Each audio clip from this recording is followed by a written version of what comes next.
Well, good evening, everybody, and welcome back to the Talking Philly Sports with Matty B program here on the Edge of Philly Sports with your boy Matty B. It is Tuesday. No, it's not Tuesday. It's Thursday night. It is not nowhere near 9 o'clock, but you're watching the EOP. That means you're with me, and it's great to be back on this weird week because, as I just mentioned, it's not Tuesday. I'm typically on the Tuesday at 9 p.m. slot, but because of the holiday week, as 4th of July a couple days ago, I was I took to the vacation front and was not available to broadcast, so to speak. But never fear, I'm here.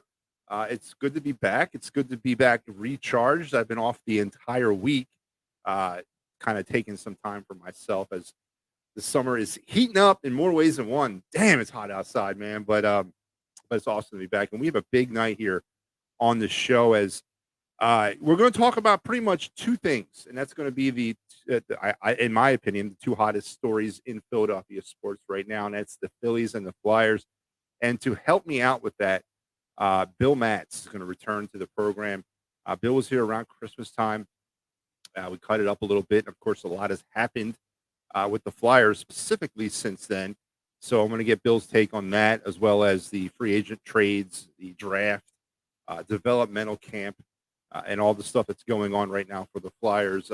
Bill's a busy person himself. You can catch Bill, of course, on 94 WIP, and he hosts the Raw Street Hockey podcast as well. So Bill's going to be joining me here in about 10 minutes, and we'll be able to kind of get his take on the Flyers as well as the Phillies, as the Phillies are kind of steaming towards the All-Star break right now.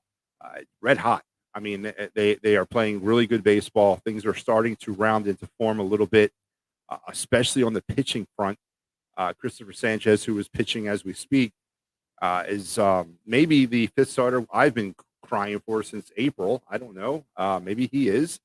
Maybe he's not, but definitely filling in the role and doing the best he can with it as he's helped his team.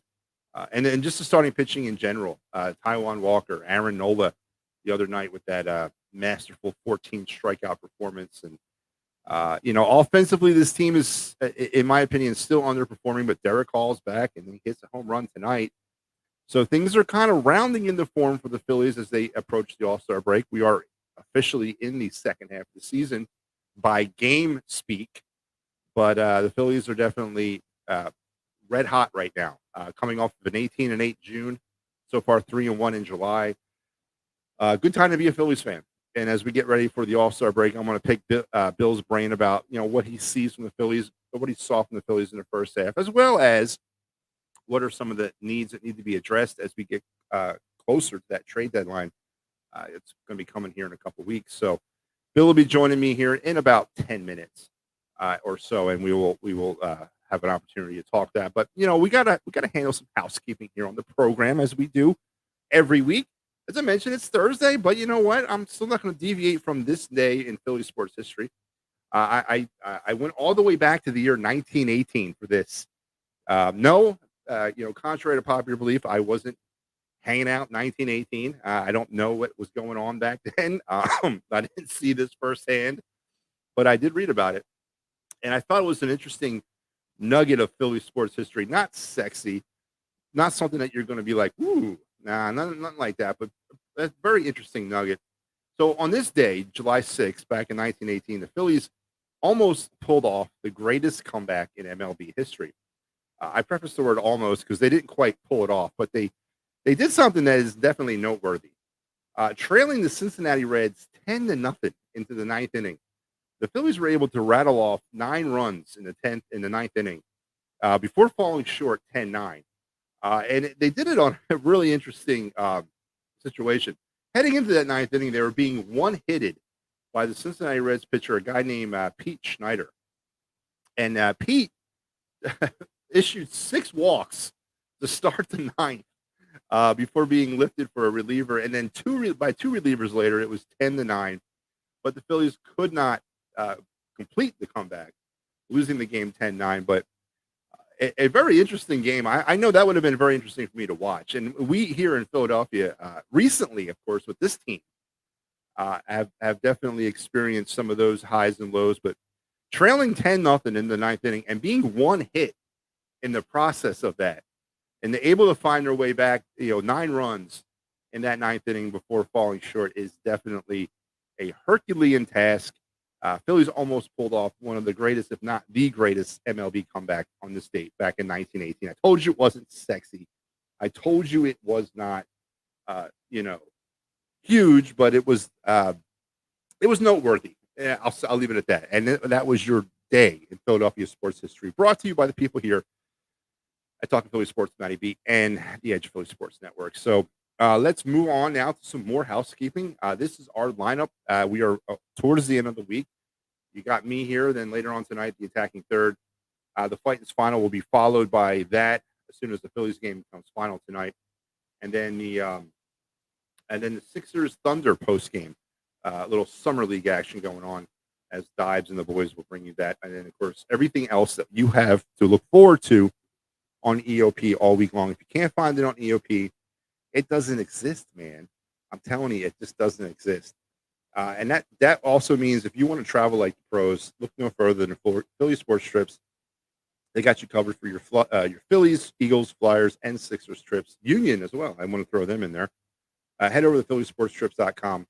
See how everything they have to offer for you as we get into the summer months. Summer's heating up, and it's heating up over at Philly Sports Trips as well. And for those of you who are looking for an opportunity to, parch that thirst on this ungodly heat, look no further than Dolan's Bar down there at 24 East Sellers Ave in Ridley Park. Great times, quizzo, music, memorabilia giveaways, all that and more. And you never know who might walk through the door at Dolan's. Head on down to Ridley Park, 24 East Sellers Ave, and check out Dolan's. What are you waiting for? And then one more. Let's do this one. We are into the concert season. We are into some, the Phillies that got some interesting games coming up after the All-Star break. They host the Padres right after the All-Star break. It's a 4-game series with a programmed doubleheader on Saturday. I believe there's fireworks in somewhere in there in one of those games, if not Friday nights. I think it might be Saturday night's game. If you're looking for great tickets on how to go to that game, and if you don't want to get bamboozled by hidden fees, then look no further than Sherry's Ticket Town at www.sherrystickets.com. Family owned and operated since 1946. Save an additional 10% off when you enter the EOP promo code or the promo code EOP10. And Sherry will take care of you as well as we get into the dog days of summer sporting events here in Delaware Valley. And Dave Cherry for all your workman compensation, motor vehicle accidents, personal injury, and criminal law. Dave Cherry at 610-565-0300. Tell Dave, Matty B, Talking Philly Sports with Matty B, and the Edge of Philly Sports sent you. And Dave will take outstanding care of you.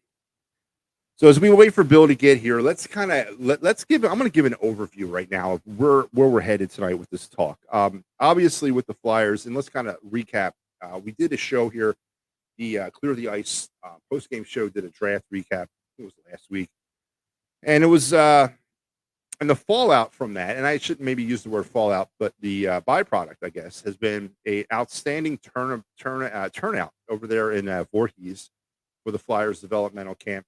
The Flyers host this thing every year right after the draft. It's for all their younger players, rostered players, younger and non-rostered players get invited to attend to this camp and show off all their skill set as we get ready for the incoming season. And it's been a interesting developmental camp on the ice and off the ice, as they're actually packed at the skate zone to check out Flyers developmental hockey. And it's a great sign of hopefully the relevancy of the Flyers that has returned. And speaking of relevancy, he just popped right in on me and scared the heck out of me.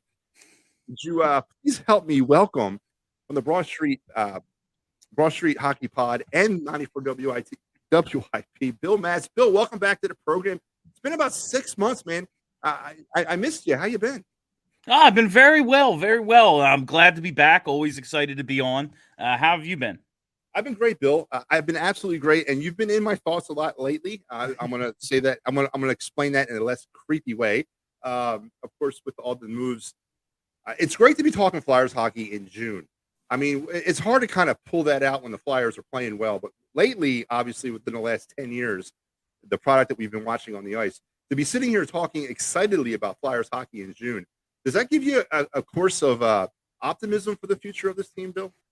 Oh, it absolutely does. I mean, just from planning a show perspective, this time of year, the Flyers might not be the biggest free agent buyers. They don't have cap space. There's teams are going to be doing stuff, but it's not the Flyers. And suddenly, we sit down to do a podcast this week, and we had like an hour 10 worth of content. We had so much to talk about. We had stuff to catch up on. They're relevant again. Like, are they a good team yet? No, but they're on their path to being someone you actually care to talk about, a team that is relevant around the league and in sports in general and in this city sports scene. Now, Bill, seeing it's been 6 months since we spoke, it was around December the last time we talked, and the Flyers actually at that point were pulling towards the 500 mark. Obviously, that was a smoke screen and whatnot. Then what happened. You mentioned relevancy. Bill, when did relevancy begin for this team? When did that start? Did it start with the firing of Chuck Fletcher? Did it start with the permanent hire of Danny Briere? When did that relevance in your mind begin for this team? Yeah, I think the firing of Chuck Fletcher and just the acknowledgement of what was, what this job actually is, whether it's Danny Briere, Dan Hilferty, Keith Jones, whoever, using the word rebuild, actually saying the words and making it so like, okay, you get it. You understand the task at hand, at least. It's going to be difficult, and that, but you're actually using the word rebuild. That makes it so that, okay, we're on a path, and that path is back towards relevance, and that's where it starts right there.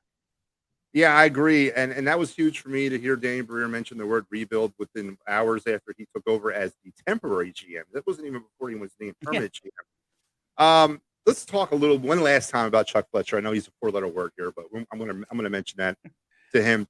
6 weeks remaining in the season, the Flyers make a move to fire him. Kind of, to me, came out of nowhere. I didn't expect that. Honestly, I did not expect that to happen. I thought Chuck Fletcher was the man that's going to spearhead this thing. I didn't think he was going to get fired. But was it the lack of was it the not able to trade JVR at the trade? Was it fan backlash that eventually got Chuck Fletcher fired? I think it was a combination of fan backlash from you couldn't do the simple, trading JVR, covering 50% of his salary, getting literally anything. Didn't matter. Seventh in 2030. Doesn't matter. Getting something for a guy you're gonna lose. That you couldn't do the simplest possible thing. I believe fan backlash from that. I think the Rangers game when the Wells Fargo Center was just completely taken over. It was Madison Square Garden in there. You had to know. Even if what you want about Comcast, whoever, they noticed that when their building is taken over by opposite fans. I think it was a build up to that point of them just realizing this can't go on. I think he was going to get fired at the end of the season. Right. If you recognize a rebuild is going to happen, you don't keep the guy who put you in the position to have to rebuild. That doesn't make any sense. But I think when all these issues started to pile up, everyone at Comcast in the front office looked at each other and just went, we have to do something. People are just going to not show, people are going to be out on this team, and it's going to be even harder to get them back. Yeah, I also want to cite that they had a town hall with season ticket holders right after the trade deadline, and he was openly booed. Yeah. The coach had to jump into his aid in defense by telling people to, act class, whatever. But no, I agree. That's it's the town hall meeting. It's your most diehard fans. That's the pulse right there. As much as we want to say it's Twitter, it's this, the people who pay to go to the building every night, and they're no, this dude sucks. You have to notice that. Yeah, and obviously the Flyers went ahead and they named Danny Briere the temporary or GM pro temporary, whatever he was, and then he eventually got the gig. Let's talk briefly, because I want to get into the nuts and bolts of what's going on with the Flyers right now. But the naming of Danny Briere as a permanent GM, and of course the trifecta, I guess. I don't know. It's really a trifecta, but the adding of Keith Jones as the president of hockey operations. Bill, forgive me if I didn't see Keith Jones as the number one candidate to be the next president of hockey ops. What was your take on those two and their positions now with the team? The Danny Briere edition, I think everyone kind of expected. I was hoping for just a little bit more of a GM search, but so far so good with Danny. And honestly, I wanted someone who wasn't an ex-Flyer. All right, that was never going to happen. I need to live in reality. This is what the organization is, and I need to be happy with. At least it's the upper end of whatever it was going to be. But Danny Briere, I think most people saw coming from the time they fired Chuck Fletcher, and really from the time they brought him into the organization to start working in the front office prior to that. But Keith Jones came out of absolutely nowhere. I mean, I know Keith some. My wife has a close relationship with Keith Jones, having worked on the morning show with him for years. She had no idea. I believe Al Morgani had a pretty good idea along the way and was tight-lipped about it. And outside of the people interviewing Jonesy, I don't know if anyone else had a clue that it was him until it was basically done. Now, let's talk a little bit about the additions also of John LeClaire and Patrick Sharp to the player development and advisory roles and staff. John Tortorella said something very interesting during the introductory press conference of Danny Briere and Keith Jones, and he said something that's kind of sat with me, and I'm a huge Torts guy. I think he's the right guy here. I thought that last year, and I definitely think that now, as we've now embraced the whole rebuild concept. But he kind of said he doesn't understand why people have a negative connotation when it comes to former Flyers working in the front office. And I'm thinking to myself, well, John, you got to understand a little history of what we've been through with the former player. Bobby Clark. Say what you want, he never really got us to where we needed to be. I mean, we had the most success with him. Then you got Paul Holmgren, who kind of was back and forth, and then don't even get me started on Hextall. So there is a little PTSD, would you not agree, with former Flyers in roles of leadership and management with this team? And definitely. It's that cumulative effect. Like Bobby Clark was the GM of a team with an unlimited budget, and they went to one Stanley Cup final. And they had one of the best players in hockey. And Paul Holmgren, the beginning of his tenure was excellent. After Pronger gets hurt, he was just kind of chasing his tail and things went south. Ron Hextall, he had a half-assed plan. Basically, we're going to compete, but not all the way. And we're going to rebuild, but not all the way. And the result was what we got. We're going to rebuild, but not be competitive at the same time. Yeah. It was just, it just didn't make sense. He needed to do one or the other, build around Giroux or trade everybody, blow it up and start over. And they decided, let's do neither. And that's how we ended up in the position we were with Chuck Fletcher. But I do think it's that PTSD, like just that drawing on history, and just the fact that I don't think it should be like disqualifying that you're a former Flyer. It's the fact that that's the only pool. It seems that that's the whole, like, we're not going to, so no one else is qualified then? Like, we can't, the best GM in the world is available, but he's not Bobby Clark's buddy, or he never played for the team, so he's not an option. Like, I think that's what, for me, really does it, is just, we've shrunk the pool so small to choose from. Like, okay, it's a former, maybe Briere and Jonesy are the best possible dudes for this job. We wouldn't know that unless we had a wider search, which doesn't feel like is ever going to happen. I agree, and by no means am I not on board and wish them the best. God knows I'm wishing them the best. So we got to get this thing straight, and if it's them who do it, great. But last question about the front office: how long is the leash on Danny Briere and Keith Jones? Is it a 3-year leash, 5-year? I think I think the Matvei Michkov pick tells me that they believe they have a long leash, and Jonesy having a prior relationship. Now it's different parts of Comcast and everything, but he worked for NBC Universal, for a long time, and this is all kind of the same family. They know him. He's part of the family a little. I think it's a long leash because I think they have acknowledged and sold to ownership, sold to the higher ups that this is going to be a difficult job.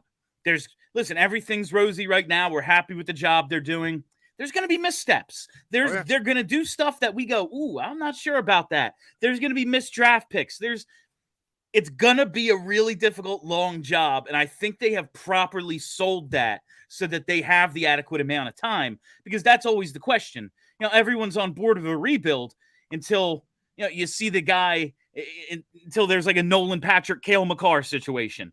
Like, oh, we can't even get this right. We had the second pick and screwed it up. What now? Like, I think they've sold how difficult it's going to be and how long it's going to take, and they've set themselves up to have that kind of a leash.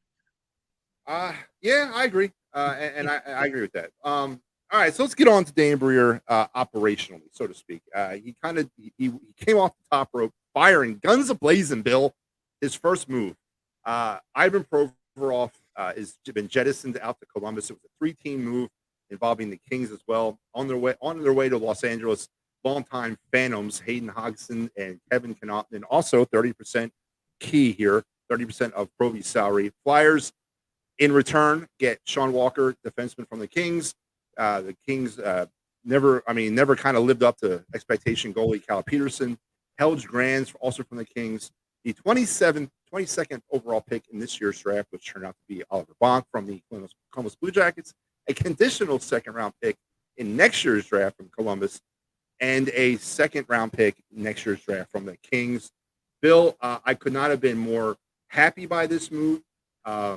What's your grade, A to F, on this trade, on Dan Breer's first trade as a Flyers general manager? I think the Provorov trade absolutely deserves an A. I was very happy with it. The return was what it was. That's what you were always going to get back for Ivan Provorov. But it showed a couple of things to me. Like, all right, Columbus wants Ivan Provorov. They don't want him at that price tag. So what do? Okay, the Kings, they need cap space. We're going to work them in. We'll take Cal Peterson back from them. We'll figure some things out so that opens them up, and then we can move on and we can get the full return that we think we deserve for Ivan Provorov. I think it showed the creativity that Chuck Fletcher so badly lacked, and it also showed a commitment to the rebuild. Say what you will about Ivan Provorov, he's pretty good, and he is capable of playing those big minutes. And it doesn't look like anyone in the front office was like, well, who's going to take those minutes? The answer to that is it doesn't matter. Who cares? It could be your best defenseman left. It could be Nick Seeler. It could be Travis Sanheim. It could be me or you. It does not matter who plays those minutes, because the results of games don't matter for the next year or two. So like the acknowledgement of, yes, this is what a rebuild actually looks like, and figuring out a way to get the proper return, I think were both keys to that being an A-plus trade. Absolutely. And one last final note. I'm going to get your final note on Ivan Provorov, and I'm going to give you mine on him. I believe Ivan Provorov was a victim of fan expectations, and I don't think we fully understood, or maybe us and the organization understood what kind of defenseman he is. He's a good second pairing D guy. He is not D1 material. He's not a first line guy, in my opinion. We had him coming here being the hybrid version of Eric Desjardins and Kimmo Timonen, and that just wasn't what he was. I think we tried to think he was going to be that, but he wasn't. He's a minutes eater, but he's not that guy. He's not the guy that we thought he was coming here, especially at that position in the draft that we took him. Bill, what was your final note on Ivan Provorov's career here? Yeah, I think ultimately, like, now we're so down on him. It's like, oh, Provy actually stinks. Ultimately, I think he ends up being a decent enough second pair defenseman, a 3 or a 4 on a good team. I think he's definitely, if you get him with a solid puck mover, he can be an excellent shutdown guy. But the fan expectations, I don't think, he comes in and he's immediately paired with Andrew McDonald, and given that anchor, he looks good despite that. And then a couple of years, very few people, we watched a lot of Andrew McDonald. Nobody really ever looked good with him. Yeah, we watched way too much of him, and nobody ever was able to even survive those minutes. And it was like, Provy looks pretty good in these minutes. Okay. And then a couple of years in, we get the Gostisbehere Provorov pairing, and they are scoring wise, possession metric wise, by any measurement, a top defensive pair for 1 year. And then it's just projecting from there. Like, look how young these two are, especially Provorov at this point. He's 2 or 3 years in the league by then. Well, look, think about what he's going to be at 26 and 27. And he just never got any better from there. He regressed dramatically from there. And whether it was the expectation, the big minutes, a lack of a steady partner that he could grow with. You know, he had the one good bounce back year with Matt Niskanen. Niskanen retires, and he never gets over that. I think it was a number of factors. Our expectations were definitely part of it. And his confidence in his own game. Like, he deserves those 25 minutes. He should be on the top power play. No, dude, I'm sorry. You do a lot of things well. Power play is not one of them. Nope. You are actively bad at this. Yeah. And I just think it was a bad mix. And if he ends up hitting his ceiling as a really good number 3, good for him. But it was never going to happen here. He was out. He was out. He just never – one of the most frustrating things about his game was his exit out of the zone. He could never get that pass. He could never fill that lane. He could never quarterback that at all, actually, consistently well. So you're right. I think he's going to do well in Columbus. Lower expectations, not Philadelphia. He's got a good young team around him that's, potentially good young, and we'll get into why I think they're a good young team here in a minute. Anaheim screwed up, but yeah, I like the trade. Next trade was something that social media can really put their stamp on, Bill Matz, because what was it, last weekend? The sky was falling, and the Flyers were in the midst of a franchise-altering trade that was involving pretty much half the roster. And Scott Laughton, Kevin Hayes, Travis Sanheim. I think Gritty was thrown in there.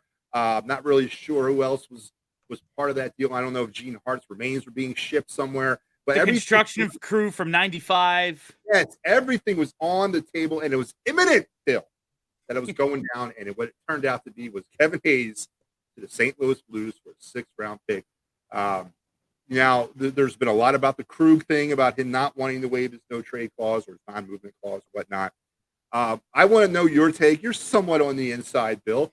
Was this somewhat of a big trade that got derailed by this young man, or was Danny Briere taught a lesson on what not to do when it comes to trading in the NHL last week? I do think – I don't know where – maybe the leak came from. Maybe it was the Flyers side. Maybe it was the Krug side. I do believe that this was a case of things got out before somebody called the guy with the no movement clause. Like all the pieces were in place. Now let's just give Torrey Krug a call to be like, hey, this is the deal. And, oh, yeah, no, he has control over this and refused to waive. And that's the situation. It looked like it was going to be a very good trade and a win for the Flyers. It turns out it's a future 6th for 50% of Kevin Hayes. That part it's disappointing. But when you look around the league, and we talked about this on BSH Radio, like I posed the question, is this kind of the downside of John Tortorella? It was obvious we had to move on from Kevin Hayes because the coach is openly saying he can't, we're not a mix. It's not working. He's got to go. So the league knows we're not going to give you anything for a dude that cannot play for your team next year. But when you look around at what's happening this offseason with a cap that only went up another $1 million, basically no one has any cap space. These overpaid middle guys like a Ryan Johansson, like still an effective, good player, but just getting paid like a star and isn't one. They're just being squeezed out because nobody has any money up against the cap. And this is what happens now. You give up pretty good players for future considerations just so you can get them off your books, at least half off your books. And that's what ended up happening with Kevin Hayes. And I think it needs to be said. I mean, listen, we got rid of 30% of Danny Briere's Ivan Provorov's contract. And now we get rid of 50% of Kevin Hayes' contract. Part of the rebuild process, would you not agree, Bill, is getting away from these bad contracts. And obviously that's happened here. I look at that 50% as almost a player.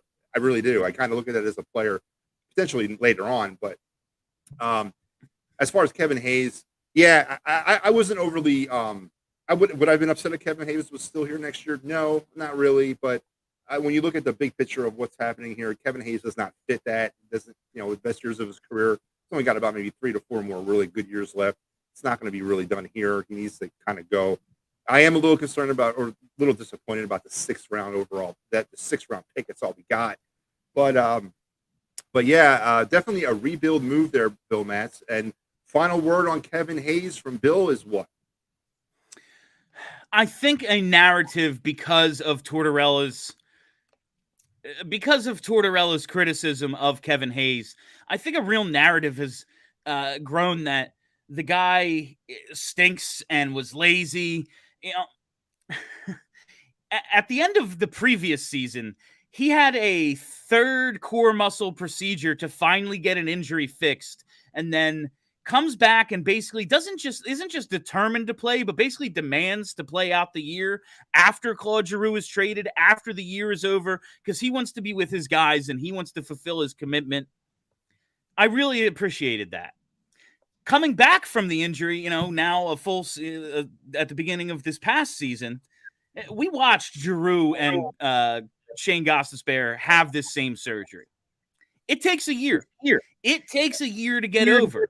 Also, Kevin Hayes' brother passed away, and suddenly maybe he's not as engaged. Maybe he doesn't look quite like the guy who was scoring all those shorthanded goals for us a couple of years ago.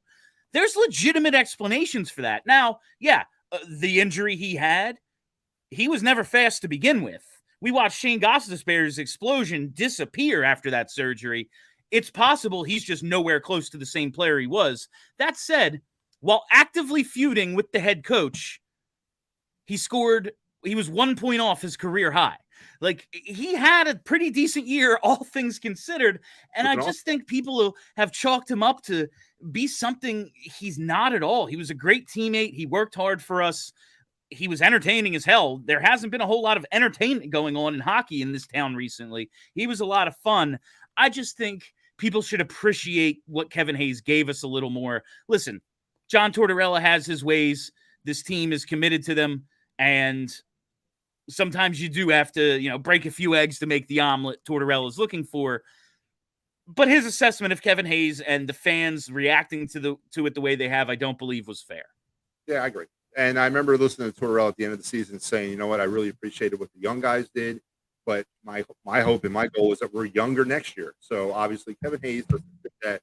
There was a few players talking about you could read between the lines. Provorov was one of those as well. And this is like whether or not he feuds with the head coach. Kevin Hayes is a player who gets traded in a rebuild. You'd hope to get more for him, but that's just the way of the league right now. But the guy's 29? Why would he be here for the end of his last productive years for no reason? Yeah, they're clearly not trying to win. He's a guy who leaves in this situation either way. Absolutely. And absolutely. And there's one other trade that is pending. We've been talking about this as well since last weekend. The defunct Tony DeLangelo to the Carolina Hurricanes.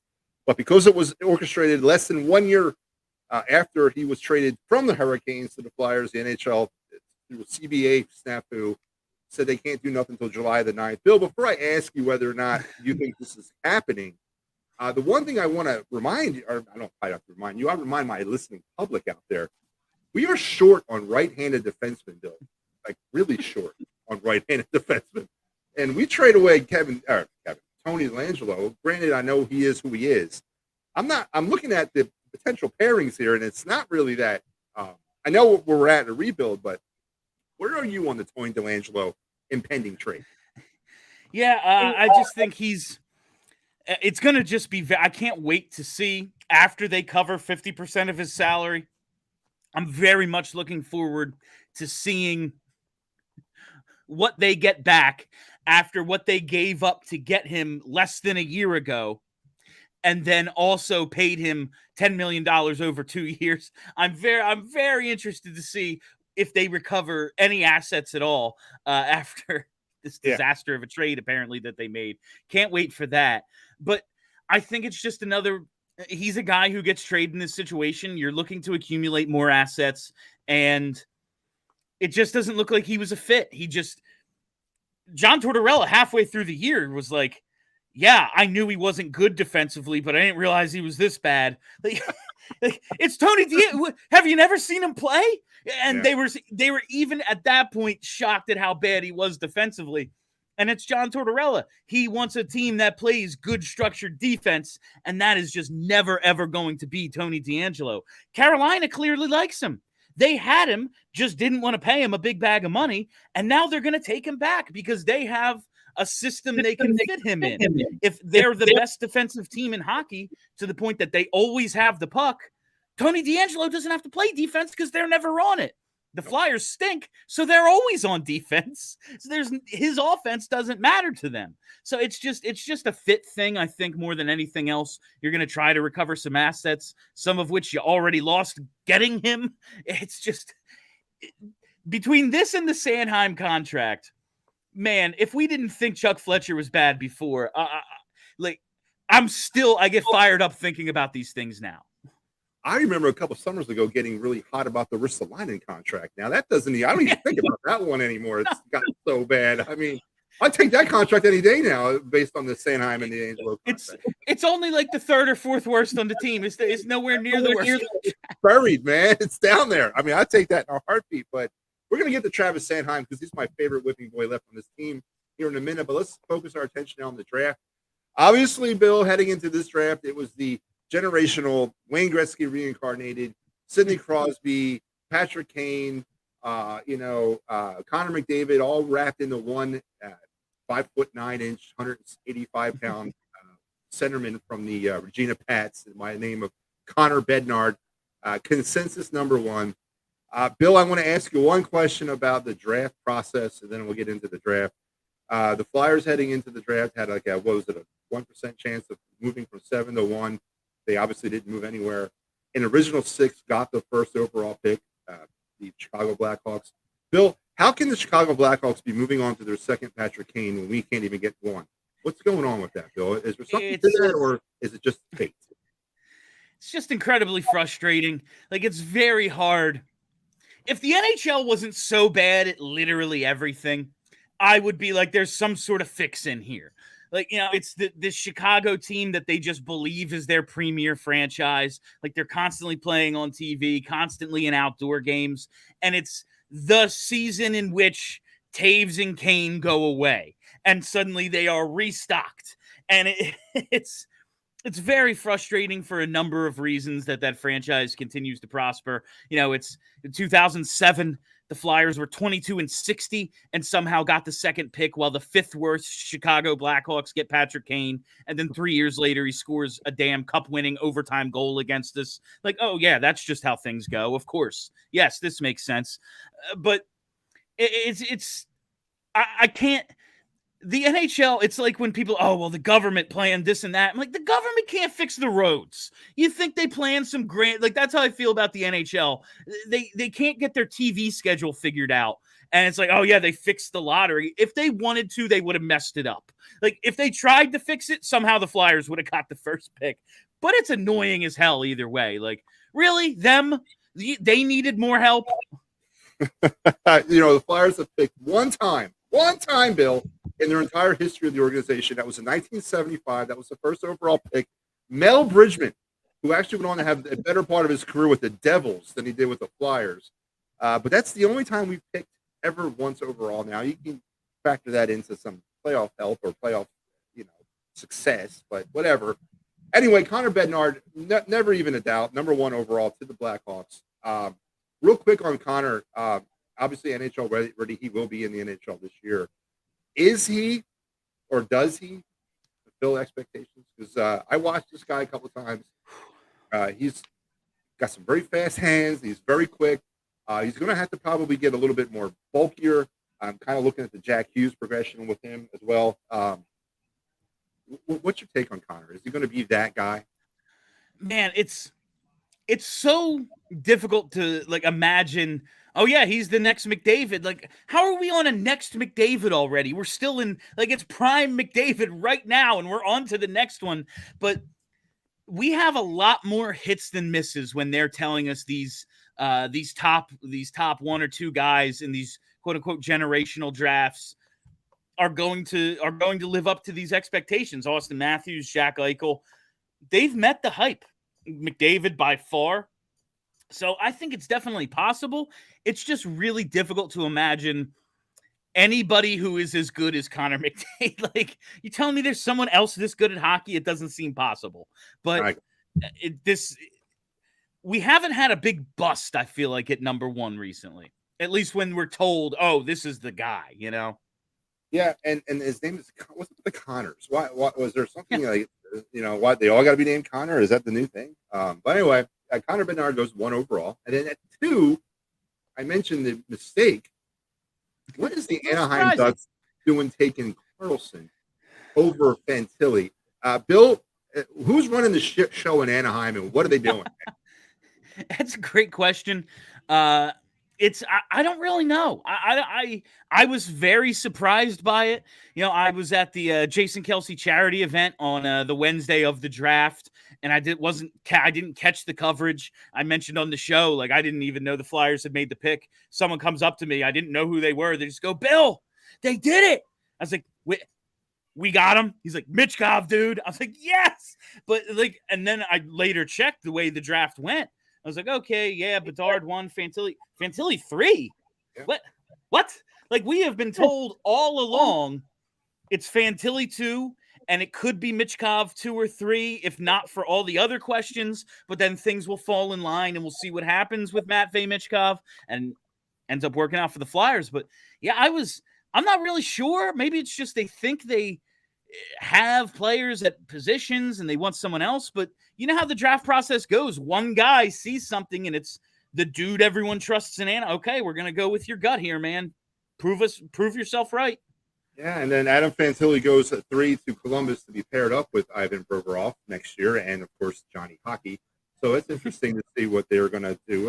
Perhaps a good rebound for them.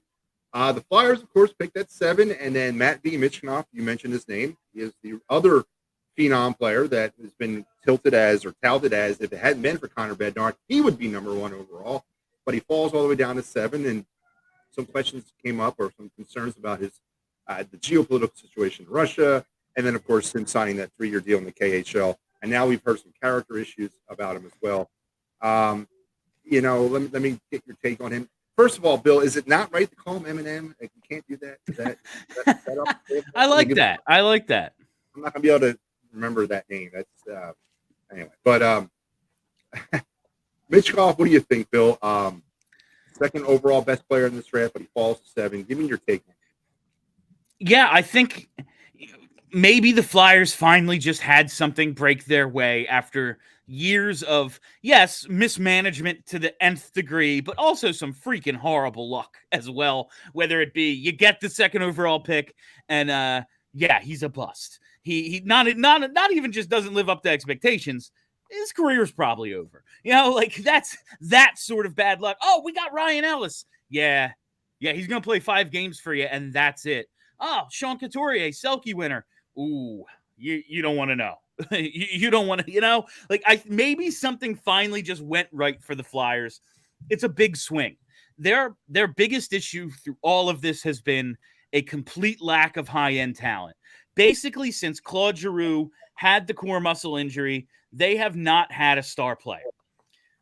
This guy's ceiling is freaking superstar. He is being called the best Russian prospect since Malkin and Ovechkin in 2004. His closest NHL comp is Nikita Kucherov. I will take that. This is something they very badly needed, and it lines up with the rebuild. It lines up with a realistic timeline for when this team is going to be good again. And it could be an advantage for the Flyers. One, they have a player who could be a superstar in their organization, and he's not going to drag you into a few extra wins every year while you're rebuilding, hurting your chances of drafting even better players along the way. And when he does come over, hopefully after the 3 seasons in the KHL, He'll be on an entry-level contract in his prime, giving the Flyers a financial advantage they have not enjoyed since the salary cap was introduced. A star player on a way undervalued contract rather than, a pretty good player being wildly overpaid, which is what they've basically had for the last 15 years or so. So I really love this pick. Obviously, there's risks involved. Charlie and I on this week's Broad Street Hockey 6 different times said, it's Russia. Now, maybe that works to the Flyers' advantage. He looks around and goes, I got to get the hell out of here. And right. He's here in a year or 2 years or something rather than after the 3 full seasons. But you just never know what's going to go on over there. It's a risk. But it's one they really, really needed to take.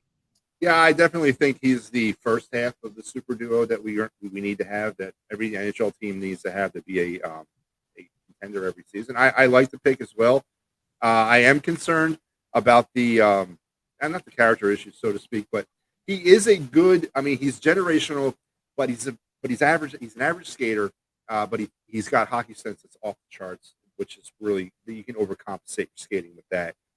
Absolutely. So very happy. And then of course the chip on the shoulder of falling all the way to 7 is probably going to be on this kid's mind for a long time. Especially when he gets here. So it's a good pick for the Flyers as we look at the future. I agree. All right, Bill. Now we're going to go down to that traded draft pick that we received, 22nd overall. The Flyers go defense here. Oliver Bonk. Bill, I didn't have him touted at all in the first round. I had him low second round. But the Flyers are going to take him here. Former NHL, he's the son of an NHL player. That's not enough for me to draft him 22nd overall. He's a, he's got average NHL. He rounds out the average NHL ability. He's a right-handed defenseman. I like that. And he plays in the OHL. I like that. But what's your take on Oliver Bonk here at 22 overall for the Flyers? I think they just really, really believe that his absolute floor is pretty good third pair defenseman. And when you look at everything in this organization right now, all the pieces they have, they need centers, but the forward core overall, whether it's current kind of young NHL guys or about to be NHL guys with the Phantoms, recent draft picks, tons of forwards. And they just traded Ivan Provorov. They're about to trade Tony DeAngelo. They'd like to be able to trade Travis Sanheim, but now he has a no-trade clause, so it ain't happening. Rasmus Ristolainen, maybe a year or two down the line, but he's here. But they really don't have many, if any, definite NHL players in the organization. There's Emil Andre, a couple others, but they're just kind of light on potential defensemen in this system. They went so heavy for a while. They get Shane Gostisbehere, they get Moran and Haig, they get Sanheim, they get Provorov, and then they kind of got away from defensemen for a long time in the higher rounds of the draft. And I think they just, while you shouldn't draft for need, it is your second pick. It is in the 20s. You see a guy you think is he's an NHLer. How good he's going to be, we'll see. Maybe he's a 3, maybe he's a 6, but he's an NHLer. They need that. So it's not the sexiest pick. It's not the most inspiring pick, but I understand the reasoning behind it. And when you take that big risk at 7, it's okay to settle for a base hit at 22, I think. Yeah, I'll give you that. I mean, his comp is John Marino, and they're calling for him to be a second pairing guy, and we need that. He's 6'2", 180, put on about 20 pounds. It should be good.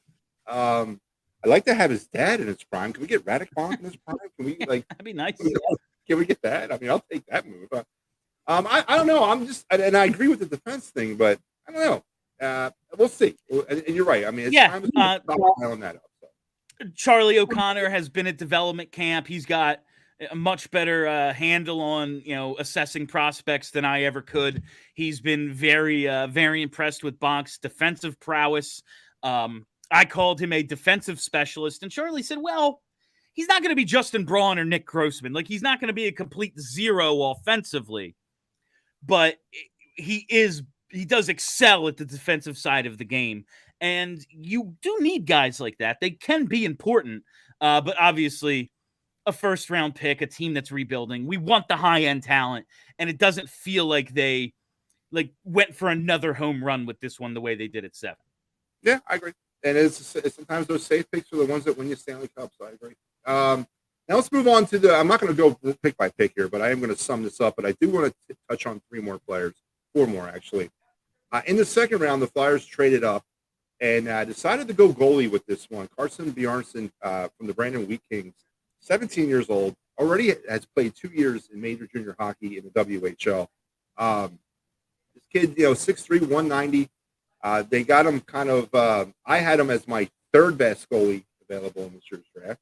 Of course, the minute I heard goalie, what am I thinking? The Carter Hart rumors are flowing around this town this summer as well. What is your assessment of going this high for a goalie? Is this another Carson Wentz, Jalen Hurts thing they're building at? I mean, what are we looking at here? Maybe it's preparing for that. But remember, this is before the Fedotov news of the KHL potentially not registering his contract. So you're looking at your goalie depth chart throughout the organization. But at 51, you lost Fedotov. Felix Sandstrom is going to be gone after this year. You just don't have a ton of goalies. You did. Ustimenko's back in Russia. They needed to replenish the goalie pipeline. Now, that said, yeah, that's pretty high. You got the highest. It's not like you took a stab at a goalie in the 5th or 6th or something. You went 2nd and 3rd round on goaltender.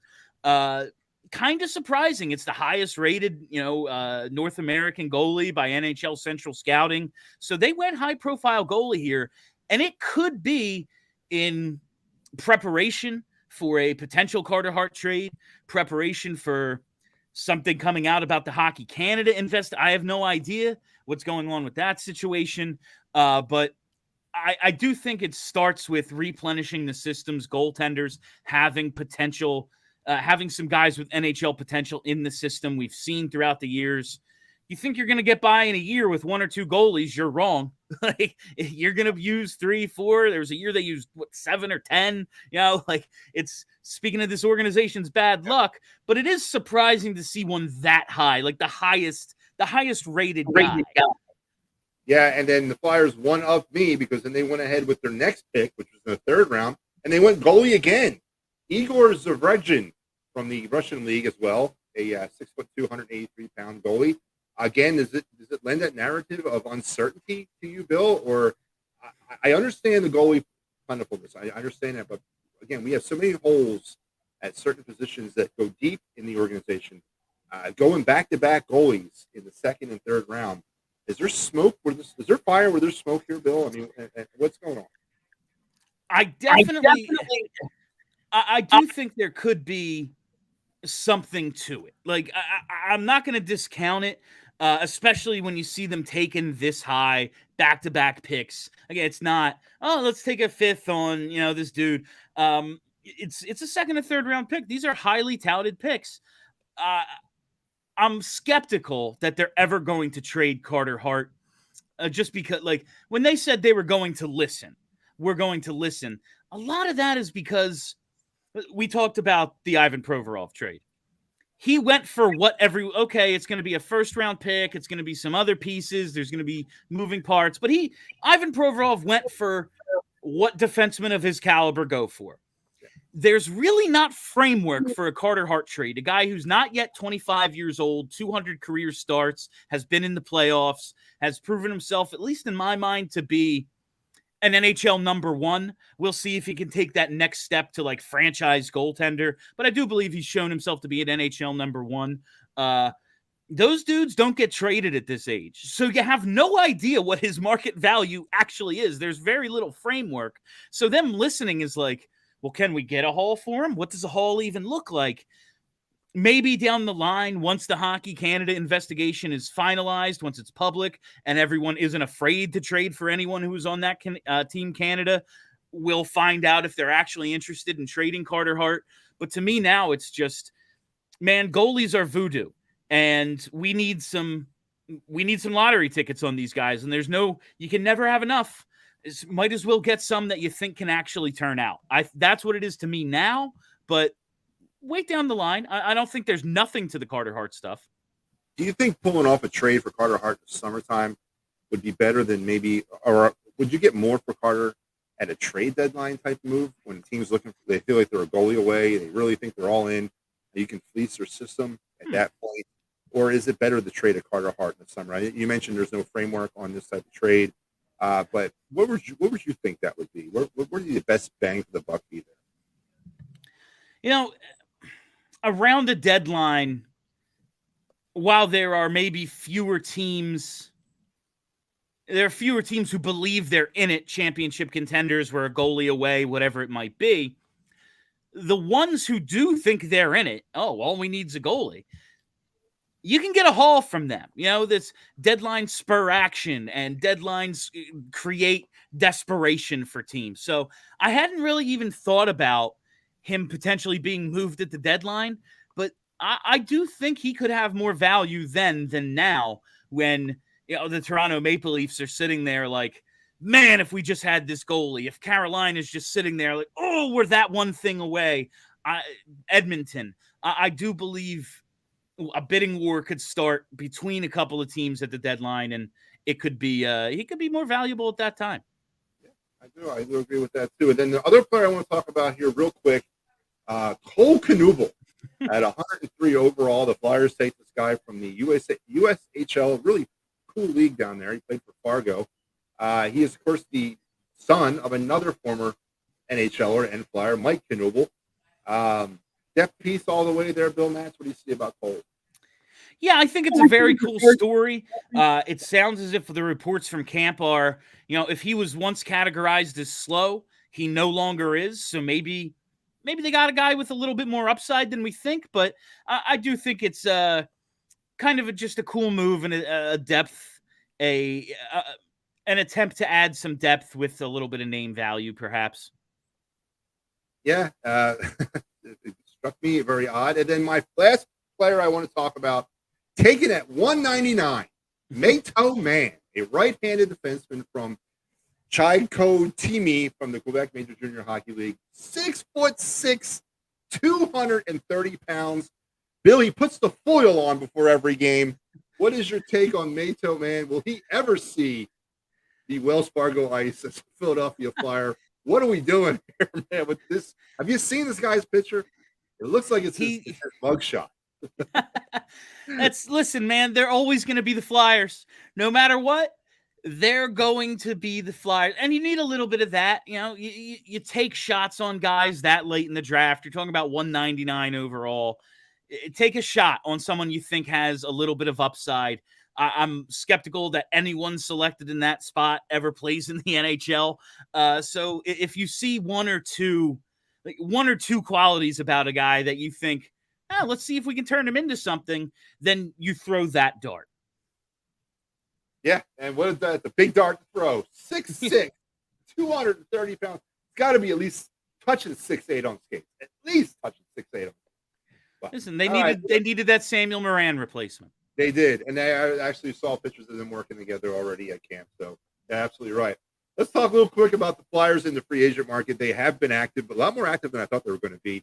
Ryan Pooling at the center signed a one-year deal for a $1.4 million. They're taking him from Pittsburgh. Garnett Hathaway, a right winger, a 2-year, $4.75 million deal. He recently played for Washington last year. He also played for Boston. Was traded to Washington during the deadline.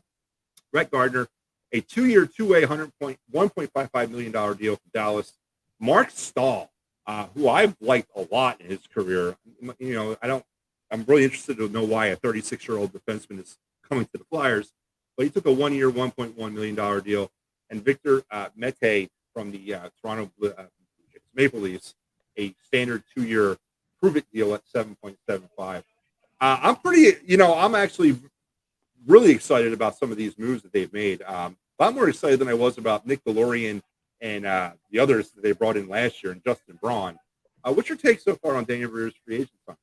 I think he's definitely there's There's a lot of John Tortorella at play here. I think Mark Stahl is definitely a John Tortorella guy. Obviously, he played for him for 5 years with the Rangers. And we made this comparison last time I was on WIP with Marcus Hayes.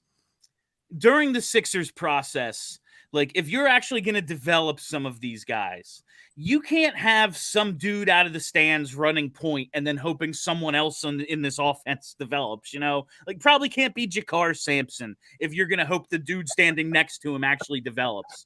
Like if you want any of these young defensemen to have like a chance, give them someone it's not a disaster with on the ice. Like Mark Stahl to me is very much, let's give Cam York, Nick Seeler, whoever, just a little bit of competence on the other side. So if they have to throw the puck over to their partner, it's not chaos. Like just someone who can bring them along, kind of help be another coach and just make it so it's not utter confusion on the ice. And also Mark Stahl, he has the opportunity when the trade deadline comes he doesn't have to pick who's going to be a cup contender in the summer. He can wait to see what cup contenders come calling about him. And then he can, the Flyers can choose his fate from there. I basically think he's a leader. He's a Tortorella guy. And you bought yourself a 3rd or a 4th round pick, a year or two from now. That's what Mark Stahl is to me. Hathaway's a little confusing. Good player. 2-year deal. He's always going to have value. You could be able to trade him. I just look at this team's roster and go, the only thing they don't need is wingers. Like the only thing we don't need is wingers, but he's going to make the 4th line somewhat competitive. So that's, I guess he's useful and he'll have some value down the line. And Ryan Poehling, I think it's just another taking a shot on a guy like Kiefer Bellows was off of waivers. Listen, probably not, but we'll see. And we'll see is a lot more exciting than this freaking guy again. Like that's what it looks like to me with that signing. It's not Justin Braun, so I'll take it. It's for me, man. But I agree with your assessment with Mark Stahl. At the very minimum, he's going to bring you back a 3rd round pick at some point. Leads me to the developmental camp. So right now, as I mentioned at the top of the show, the Flyers, there's a buzz down there at the skate zone. There's people actually packed to watch it. Destin Noyers did leave with an injury yesterday. I haven't heard anything more about that. That's not good. Tyson Forrester's had a good camp. A lot of them have left their camp numbers behind and have gotten actual numbers, and that's a positive sign as well. Bobby Brink apparently is having a really good camp. Cam York is having a good camp. But there's a couple players that are one specific that's notably not at camp. And that is Cutter Gauthier, who the Flyers' 1st-round pick from last year, up there at Boston College, decided at the end of the year to come back for his sophomore year. Not a shock. I mean, that was pretty much expected. But then he also decided over the summer not to come to the developmental camp. Now, I know there's a rule in place between the NHL and the NCAA and all. Are you concerned with Cutter Gauthier's decision not to come to developmental camp if he could, or is this a move that, hey, it is what it is? Yeah, I think the rule is because he was at developmental camp last year, he can't do this year. So I'm not all that concerned about it. I was a little surprised he decided not to turn pro just because last year, I think at the draft or shortly after, he said he hopes to be one and done. But maybe it's just better for everyone all around. He continues to develop in the NCAA. He is playing against men in the NCAA. There's 22, 23-year-old seniors in that league. So it's not like it's just a junior league where he's the oldest guy and beating everyone up. Like he does have some at least mature competition in the NCAA. I don't have a ton of concern. I would be shocked if the 5th overall pick chose, to ride out his college career and not sign with the team that drafted him. This is hockey. This is hockey. They don't do that often. It's professional hockey too. So are we gonna see a Cutter Gauthier sighting in Philadelphia come March, come at the end of the Frozen Four next year, or is he a Phantom next year? I mean, is he a Flyers burnt orange sweater by the end of next season? I could see it being next spring after the college season. He signs, comes over, burns a year off that ELC. Like you said, it's professional hockey. why not burn that year? Then now you're only on that contract for 2 full seasons, and then suddenly, okay, you need your bridge deal, or we're signing you forever. So I think I would say it's likely that we see him at the end of this season. I agree. And last thing about the Flyers developmental, then we're going to switch real quick. I know we're way over time, Bill, and I want to appreciate you sticking around with me, but I want to switch to the Phillies fast. But I want to bring up one last point to you, because I've been building my Flyers lineup and my Flyers roster since the end of last season. I got 30 players who I think have a potential shot of making this roster. I got it. We have a 23-man active roster and a 20-player game day roster. But, Bill, I'm having a problem with left wing because I don't have any. I got Farabee, Lawton, and DeLorean. Who's my fourth left wing on this hockey team? I don't have a left wing. They're going to have to – I mean, they have so many right wingers. Yeah. They're going to have to convert some guys, and if they're able to figure out – I know they really like Noah Cates at center, and he showed some great progress there last season, but ultimately he's a winger. But you're gonna have to either trade some of the right wingers for left wingers, or someone's going to have to move over. So I could very well see that happening. Morgan Frost, I don't know if he really projects to be an NHL center. He showed progress in the second half of last season, but is he an NHL center on the next really good Flyers team?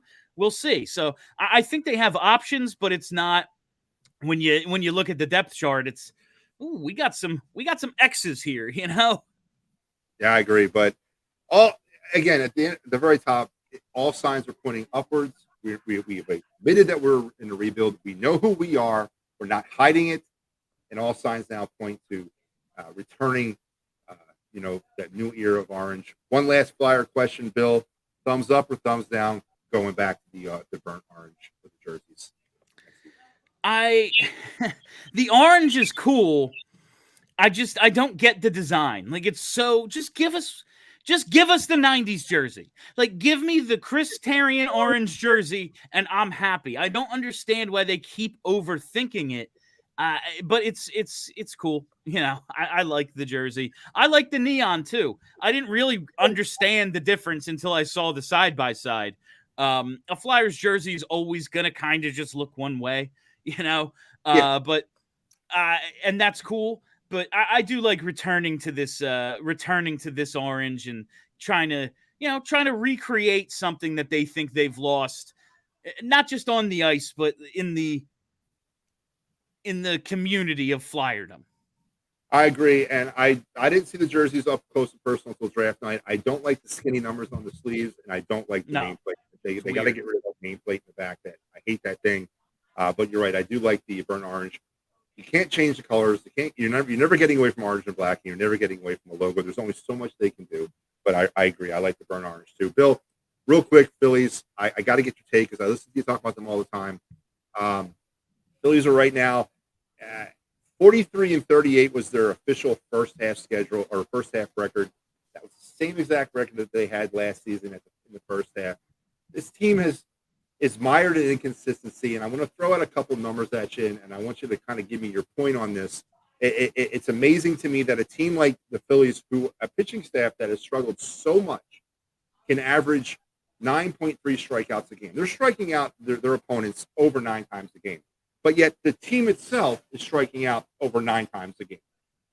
They are averaging 9 hits a game, but they're also batting .257 with runners in scoring position. They've also left over 7 runners on base throughout the year on average. But yet here we are. They're solidly in the wild card. I mean, then at least get a little bit away from them. What can I make of the 2023 Phillies? Do we have a 22 Phillies run left in us?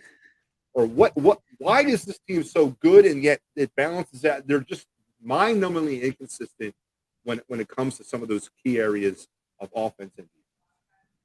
Yeah, like right now, they end the homestand losing 2 out of 3 to the freaking Washington Nationals, and now they've already taken the first 2 games against Tampa Bay, and I think they're 11th, tied at 1 looking for the sweep here. So it's been a crazy season. I will say with this team, like if you were to list the best players, say post Hoskins injury, list the best players on the team, some combination of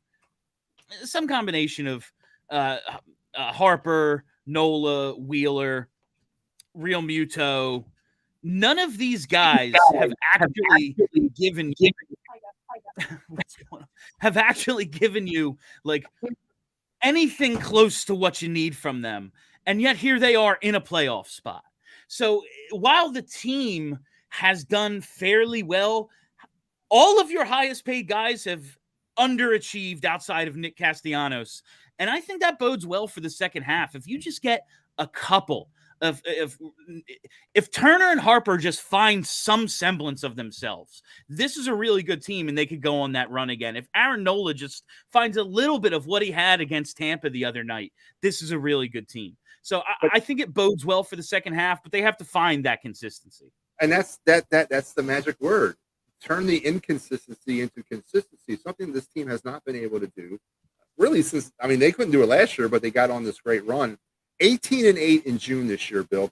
18-9 in June last year. Okay.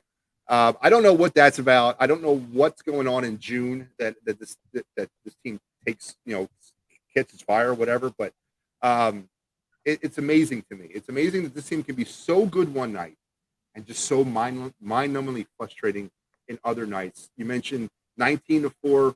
They beat the Nationals on Saturday, then they lose 2-1 or 5-4 or whatever it was the next day.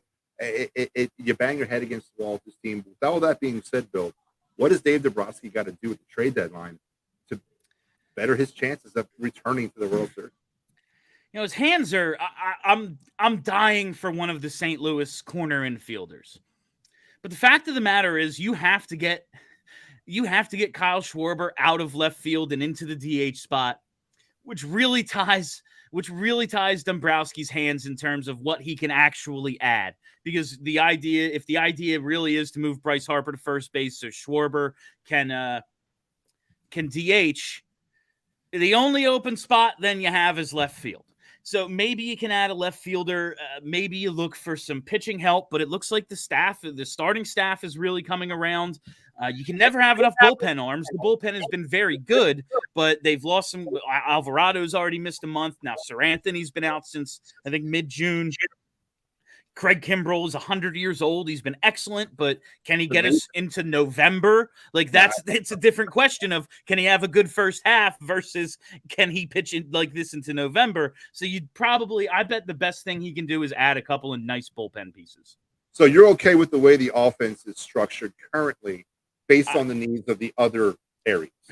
Yeah, I wish you could do more with the offense because it's like they're so close to being good. You look at all their numbers, and it's like, oh, top half of the league, top 10. Like, they're doing well at everything except actually scoring runs. And you're like, why, though? Why? And but I just don't think with the team currently, the way it's currently put together and with the limitations of Bryce Harper, I don't really know what you can do with the offense outside of, like, I don't know, Adam Duvall out and left, something like that. Yeah, 179 for 694 with runners in scoring position. It's putrid. I mean, it has to turn though. Like, doesn't that mostly seem like luck? Like, maybe it'll just be an explosion after the All-Star break. I don't know. Well, I hope something gives. But all right, Bill. Before I let you go, please tell the people out there where they can find you. And I want to again thank you for taking way too much time with me. Not a problem at all. Follow me on Twitter at Philadelphia1. You can find me on Sports Radio WIP. I can't remember the next time I'm on. I believe Saturday I'll be on the 7 to 11 shift. And then you bet Fridays during the summer on the BetQL app for Odyssey. All right, Bill. Please do not be a stranger. We will talk again. I would like to talk to you right before the season, right before the hockey season, and we kind of give me your take on. I know preview shows may not be what the Flyers are into, but I want to talk to you and get your take on how the summer was for the Flyers as well. Okay? I got you. Thanks for having me. Thanks, Bill. All right, so Bill Matz, once again, thank you very much for taking way over time with me. It was really good to get deep down in the weeds about the Flyers with him and the Phillies a little bit. It's more Flyer-centric. I'll give you that. Folks, that's going to wrap me up tonight. Be looking out for me next week. I'm not sure if I'm going to be back on Tuesday. I may be back on Thursday. I'm not sure. I'll let you know later on in the week. But until we talk again, what did they say? That is the news. And